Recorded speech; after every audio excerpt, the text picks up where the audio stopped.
अरविंद केजरीवाल को जमानत मिल गई है सुप्रीम कोर्ट से। ये इस वक्त की बड़ी खबर, आपको बता दें।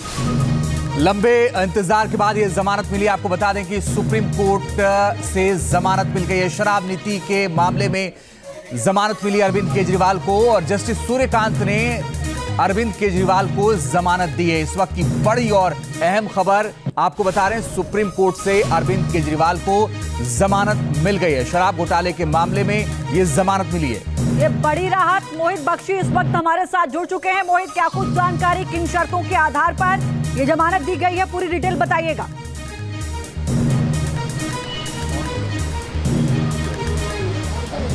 देखिए, जो कोर्ट के अंदर हमारे संवाददाता मौजूद है सुशील, उन्होंने अभी अभी खबर ब्रेक की है और कहा है कि दोनों जजों की सहमति के बाद जो है जमानत मिल गई है। 10-10 लाख के जो बॉन्ड्स हैं वो भरने होंगे और जो ईडी केस में शर्तें लागू हैं वही शर्तें वहां भी रहेंगी। इस तरीके की बात कही गई है। और देखिए, अभी मैं मनीष सिसोदिया के घर पर मौजूद हूं और यहाँ पर बड़े जो सीनियर लीडर्स हैं वो यहाँ पर पहुंचे हैं। खुद मनीष सिसोदिया हैं, आतिशी हैं और बाकी जो लीडरांस हैं उनके भी पहुंचने का सिलसिला जारी रहेगा। यहीं से आगे की रणनीति जो है वो मनीष सिसोदिया तय करेंगे कि कैसे, कहां, किस किस को जाना है।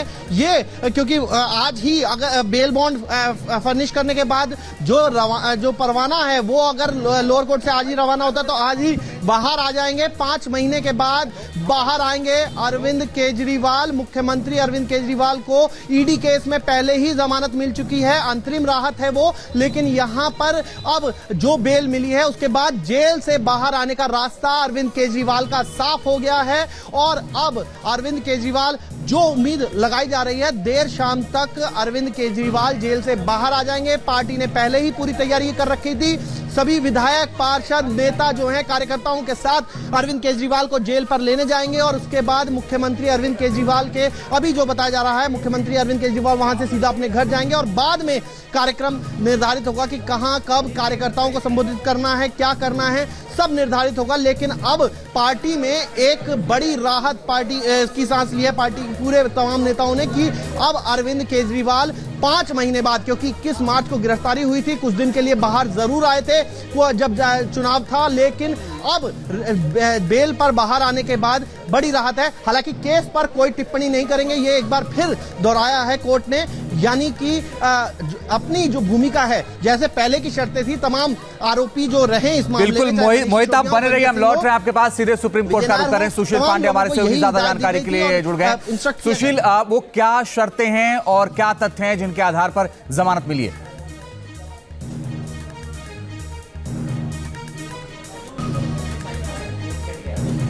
चलिए, सुशील पांडे का हम संपर्क करेंगे दोबारा, लेकिन इस वक्त की बड़ी और अहम खबर, तमाम शर्तें भी लगाई गई हैं माननीय अदालत की तरफ से और फिलहाल 177 दिन बाद जमानत मिली है। मोहित, पहले ही आम आदमी पार्टी उम्मीद कर रही थी कि जमानत मिल जाएगी, जो आपसे बातचीत हो रही थी, क्या वो आधार थे जिसके हिसाब से उम्मीद आम आदमी पार्टी कर रही थी कि जमानत अदालत से मिल सकती है? क्या मोहित, आपको आवाज मिल रही है हमारी?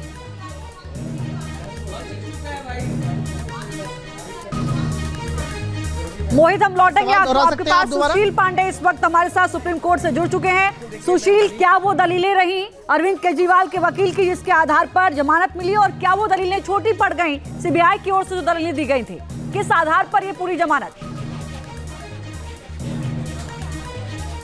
जी देखिए, सीधे तौर पर अगर दलीलों की बात करें तो अरविंद केजरीवाल की तरफ से पेश वकील ने यही कहा था कि इस पूरे मामले में सीबीआई की तरफ कोई भी ऐसे पुख्ता सबूत नहीं है जिससे ये पता करा जा सके कि अरविंद केजरीवाल का इस पूरे मामले में सीधा इन्वॉल्वमेंट है। दूसरा कि उनकी तरफ से ये कहा गया था कि जिस तरह से सीबीआई ने इस पूरे मामले में एक इंश्योरेंस अरेस्ट करने के लिए अरविंद केजरीवाल की गिरफ्तारी की थी, ये सिर्फ वही मामला है। हालांकि सीबीआई की तरफ से कहा गया था कि उन्होंने 41 सीआरपीसी की नोटिस देने के बाद उनको गिरफ्तार किया था। सुप्रीम कोर्ट ने फिलहाल सीबीआई के इस पूरी कार्रवाई को सही माना, लेकिन सुप्रीम कोर्ट ने कहा कि इस पूरे मामले में चार्जशीट फाइल हो चुकी है और अब ट्रायल आगे चलेगा, लिहाजा अरविंद केजरीवाल को जेल में रखने का कोई औचित्य नहीं बनता। और यही आधार देखते हुए दिल्ली के मुख्यमंत्री अरविंद केजरीवाल को सीबीआई के मामले में बड़ी राहत मिली है। हालांकि सुप्रीम कोर्ट ने जो ईडी के मामले में शर्त रखी थी, वही शर्त फिलहाल सुप्रीम कोर्ट ने सीबीआई के मामले में रखा है। वो शर्तें यही थी कि जब उनको जमानत मिलेगी तो अरविंद केजरीवाल अपने जो सीएम ऑफिस है वहां पर नहीं जाएंगे, दिल्ली सेक्रेटरीट नहीं जाएंगे और किसी भी सरकारी फाइल पर हस्ताक्षर नहीं करेंगे जब तक एलजी उनसे ऐसा करने के लिए ना कहे। सुशील, एक बड़ा सवाल ये जैसा कि आपने कहा कि आधार यही दलीलें पिछली बार भी रही और यही दलीलें इस बार भी रही, ऐसा क्या बदला कि इस बार ये दलीलें काम करी गई और यहाँ पर जमानत कोर्ट की ओर से दे दी गई? इन दलीलों में ऐसा कुछ क्या नया नजर आया, क्या फैक्ट नजर आए?